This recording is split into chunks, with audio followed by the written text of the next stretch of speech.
Every child's success story starts here. Every student who steps into Success School shines with brilliance, sculptured by teachers, polished to perfection. सड़क किनारे bag बेचने वालों से bag खरीदना एक महिला को भारी पड़ गया। आईजीआई एयरपोर्ट से एक महिला के बैग से कारतूस मिला है।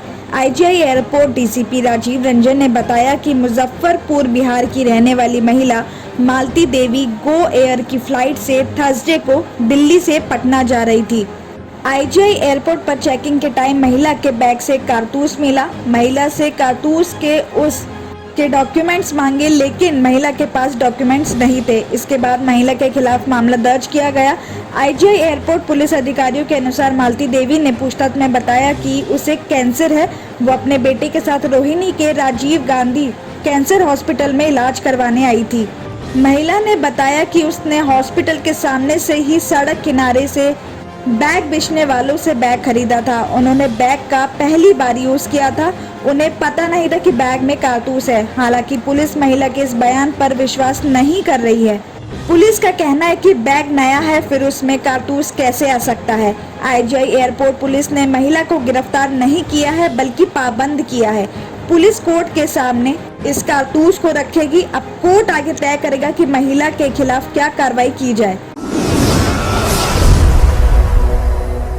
गाजियाबाद से एक राहत भरी खबर सामने आई है कि कोरोना पॉजिटिव पेशेंट्स ठीक हो रहे हैं। बता दें कि पिछले 5 दिनों में 800 से ज्यादा पेशेंट्स ठीक हुए हैं। बताया जा रहा है कि थर्सडे तक 33,408 कोरोना पेशेंट्स पॉजिटिव हुए थे। इनमें से 28,460 कोरोना पेशेंट्स अब ठीक हो चुके हैं, यानी 25% पेशेंट्स ठीक हो गए हैं। अगर कुल कोरोना पॉजिटिव पेशेंट्स की बात की जाए तो कोरोना से ठीक होने वालों की संख्या भी अभी और कई जिलों के मुकाबले गाजियाबाद में अच्छी रही है। कोरोना की स्टार्टिंग से पॉजिटिव पेशेंट्स चपेट में आए लोगों में से करीब 85% लोग कोरोना से ठीक हो चुके हैं। आपको बता दें कि कोरोना से ठीक होने वालों में अकेले यंगस्टर्स ही नहीं, बुजुर्ग लोग भी शामिल हैं।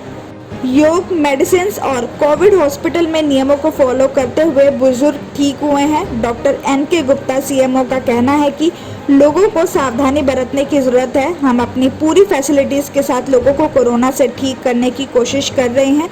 सिर्फ लोगों के साथ की ज्यादा जरूरत है।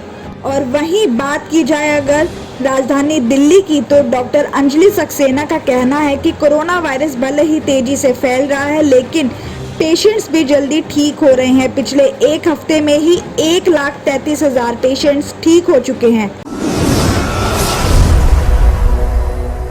नोएडा से खबर आ रही है कि कॉल सेंटर में कॉल करने के 24 घंटे बाद तक एम्बुलेंस नहीं आई। जी हां, होम्स 121 में रहने वाले दिनेश सिंह ने बताया कि सोसाइटी में कोरोना पॉजिटिव आइसोलेशन में थे।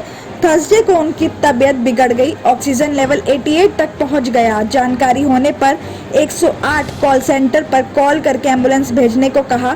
उन्होंने कॉल आगे ट्रांसफर कर दी। वहां पेशेंट के बारे में पूरी इंफॉर्मेशन ली गई और कहा गया कि अगले 30 से 35 मिनट में एम्बुलेंस पहुंच रही है। एम्बुलेंस नहीं आने पर दोबारा फोन किया गया तो फिर से पेशेंट के बारे में पूरी इंफॉर्मेशन ली गई, लेकिन इसके बाद भी कुछ नहीं हुआ। ऐसा करते करते शाम के 7:30 बज गए। कॉल सेंटर पर भी फोन किया गया, लेकिन कोई रिस्पांस नहीं मिला। इसके बाद प्राइवेट एम्बुलेंस से भी पेशेंट को लेकर जाने की बात कही गई, लेकिन सब ने आने से मना कर दिया। नोएडा के हर हॉस्पिटल में फोन किया, लेकिन किसी ने फोन नहीं उठाया।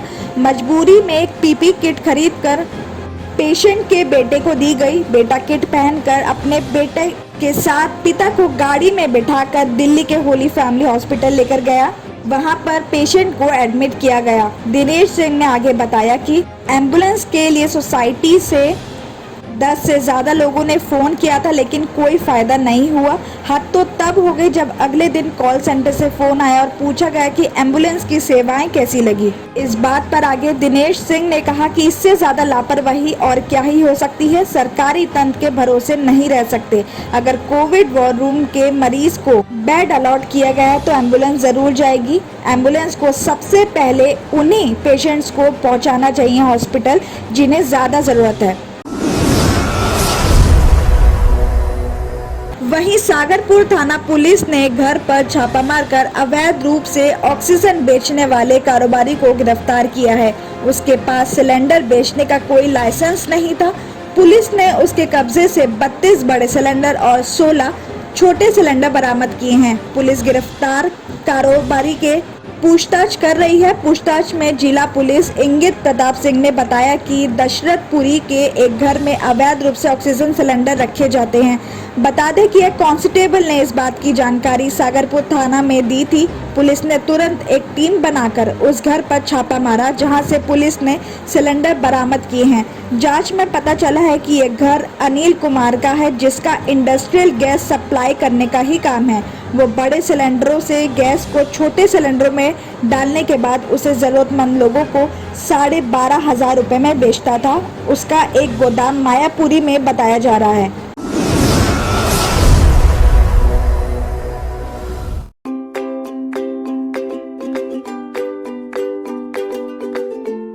Every child's success story starts here, like a multifaceted diamond. Every student who steps into success school shines with brilliance, sculptured by teachers polished to perfection. If opportunity does not knock, I will build a door. To us, success comes in cans, not in can'ts.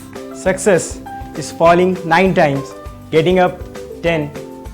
Some people dream of success, others put their heart and soul into working for it.